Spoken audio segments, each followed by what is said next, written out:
ಸ್ತುತಿ ಸ್ತೋತ್ರಗಳ ಮಧ್ಯದಲ್ಲಿ ಆಸೀನರುಡನಾಗಿರುವಂಥ ಯೇಸು ಕ್ರಿಸ್ತನ ಸುಮಧುರವಾದ ನಾಮಕ್ಕೆ ಸ್ತೋತ್ರವನ್ನು ಸಲ್ಲಿಸುತ್ತಾ ಈ ಬೆಳಗಿನ ಸಮಯದಲ್ಲಿ 2 ಕೊರಿಂಥದವರಿಗೆ ಬರೆದ ಪತ್ರಿಕೆ 4ನೇ ಅಧ್ಯಾಯ 15ನೇ ವಚನವನ್ನು ನಾವು ಓದಿ ಧ್ಯಾನಿಸೋಣ.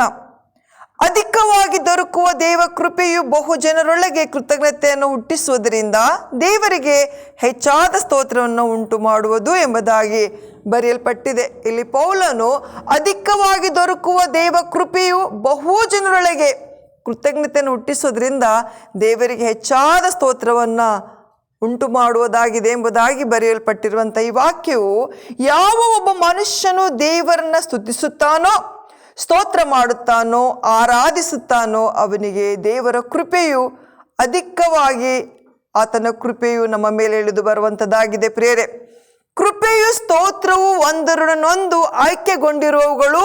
ಆದುದರಿಂದಲೇ ದೇವ ಮಕ್ಕಳು ಸ್ತೋತ್ರ ಮಾಡಿ ಸ್ತುತಿಸಿ ಕರ್ತನನ್ನು ಆರಾಧಿಸಿ ದೇವ ಕೃಪೆಯನ್ನು ನಮ್ಮಲ್ಲಿ ಹೆಚ್ಚಿಸಿಕೊಳ್ಳಬೇಕಾಗಿದೆ. ಪ್ರಿಯರೇ,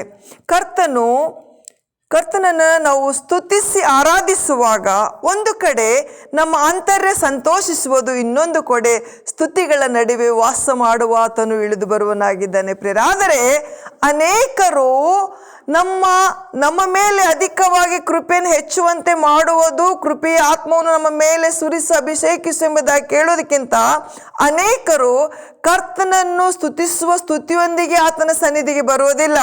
ಕೊರತೆಗಳನ್ನು ಹೇಳುತ್ತಾ ಗುಣಗುಟ್ಟುವಿಕೆಯೊಂದಿಗೆ ಬರಿದಾದ ಹೃದಯದಿಂದ ಬರುವರು. ಪ್ರಿಯರೇ, ಸತ್ಯವೇದ ಹೇಳುತ್ತದೆ, ದೇವರ ವಿಷಯವಾಗಿ ತಿಳುವಳಿಕೆ ಇದ್ದರೂ ಅವರು ಆತನನ್ನು ದೇವರೆಂದು ಘನಪಡಿಸಲಿಲ್ಲ, ಆತನ ಉಪಕಾರಗಳನ್ನು ನೆನೆಸಿ ಆತನನ್ನು ಸ್ತುತಿಸಲಿಲ್ಲ.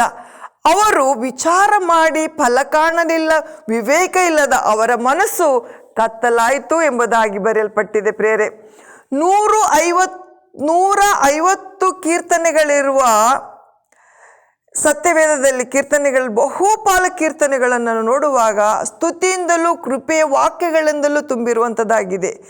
ದಾವೀದನು ಪ್ರಾರಂಭದ ದಿನಗಳಲ್ಲಿ ಹಲವಾರು ಕಾರಣಗಳಿಗಾಗಿ ಕಣ್ಣೀರಿನೊಂದಿಗೆ ವಿಜ್ಞಾಪಿಸಿದ ಕೀರ್ತನೆಗಳಿವೆ. ಪ್ರಿಯರೇ, ಆದರೆ ಕಡೆಯ 5 ಕೀರ್ತನೆಗಳು ಕರ್ತನನ್ನು ಸ್ತುತಿಸುವ ಸ್ತುತಿಯಿಂದ ಕೂಡಿದಾಗಿದೆ.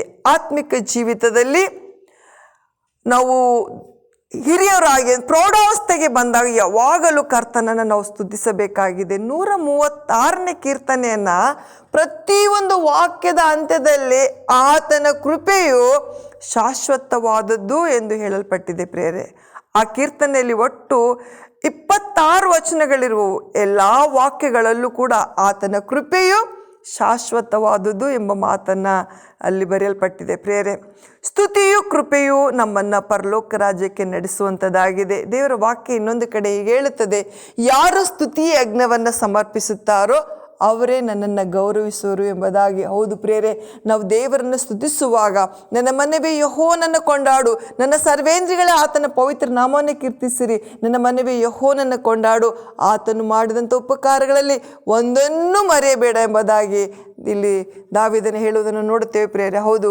ನಾವು ಯಾವಾಗಲೂ ದೇವರನ್ನು ಸ್ತುತಿಸುವಾಗ ಆತನು ಮಾಡಿರುವಂಥ ಒಂದೊಂದು ಉಪಕಾರಗಳನ್ನು ಸ್ಮರಿಸಿ ಆತನಿಗೆ ಕೃತಜ್ಞತೆ ಸ್ತುತಿ ಸ್ತೋತ್ರಗಳನ್ನು ನಾವು ಸಲ್ಲಿಸಬೇಕಾಗಿದೆ.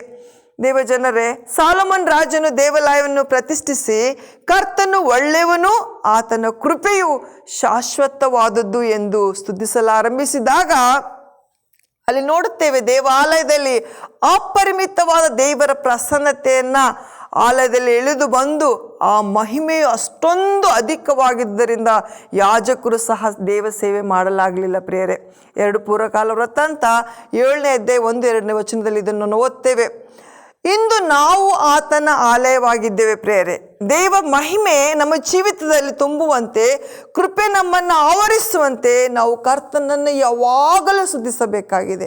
ಆತನ ಉಪಕಾರಗಳನ್ನು ಸ್ಮರಿಸಿ ಆತನ ನಾಮಕ್ಕೆ ನಾವು ಯಾವಾಗಲೂ ಘನಮಾನ ಮಹಿಮೆನ ಸ್ತುತಿ ಸ್ತೋತ್ರಗಳನ್ನು ಸಲ್ಲಿಸಬೇಕಾಗಿದೆ. ಆವಾಗ ಮಾತ್ರ ದೇವರು ನಮ್ಮ ಮೇಲೆ ಅಧಿಕವಾದಂಥ ಕೃಪೆಯನ್ನು ಸುರಿಸುವನಾಗಿದ್ದಾನೆ. ಪ್ರಿಯರೇ, ದೇವರ ವಾಕ್ಯ ಹೇಳುತ್ತದೆ, ಕೀರ್ತನೆ 104ರಲ್ಲಿ, ಕೃತಜ್ಞತಾ ಸ್ತುತಿಯೊಡನೆ ಆತನ ಮಂದಿರ ದ್ವಾರಗಳಿಗೂ ಕೀರ್ತನೆಯೊಡನೆ ಆತನ ಅಂಗಳಗಳಿಗೂ ಬನ್ನಿರಿ, ಆತನ ಉಪಕಾರ ಸ್ಮರಿಸಿರಿ, ಆತನ ನಾಮವನ್ನು ಕೊಂಡಾಡಿರಿ ಎಂಬುದಾಗಿ. ಆದ್ದರಿಂದ ಪ್ರಿಯ ದೇವರ ಮಕ್ಕಳ, ಈ ಬೆಳಗಿನ ಸಮಯದಲ್ಲಿ ಪುನರುತ್ಥಾನದ ಆರಾಧನೆಯಲ್ಲಿ ನಾವು ಪ್ರತಿಯೊಬ್ಬರು ಪಾಲ್ಗೊಳ್ಳುವ ಹಾಗೆ ದೇವರು ತಾನೇ ನಮ್ಮೆಲ್ಲರನ್ನ ಆಶೀರ್ವಾದ ಮಾಡಿ ಈ ದಿನ ಆತ್ಮದಿಂದಲೂ ಸತ್ಯದಿಂದಲೂ ಸತ್ಯಕ್ಕೆ ತಕ್ಕ ಹಾಗೆ ದೇವರನ್ನು ಆರಾಧಿಸುವ ಹಾಗೆ ನಮ್ಮೆಲ್ಲರನ್ನ ದೇವರು ತಾನೇ ಪ್ರೇರೇಪಿಸಿ ಆ ಸ್ತುತಿಯ ಆತ್ಮವನ್ನು ನಮ್ಮ ಪ್ರತಿಯೊಬ್ಬರಿಗೂ ದಯಪಾಲಿಸುವಂತೆ ಈ ಬೆಳಗಿನ ಸಮಯದಲ್ಲಿ ಪ್ರಾರ್ಥನೆ ಪೂರ್ವಕವಾಗಿ ನಮ್ಮ ಸಭೆಗಳಿಗೆ ಹೋಗಿ ದೈವಿಕವಾದಂಥ ಆಶೀರ್ವಾದಗಳನ್ನು ಪಡೆದು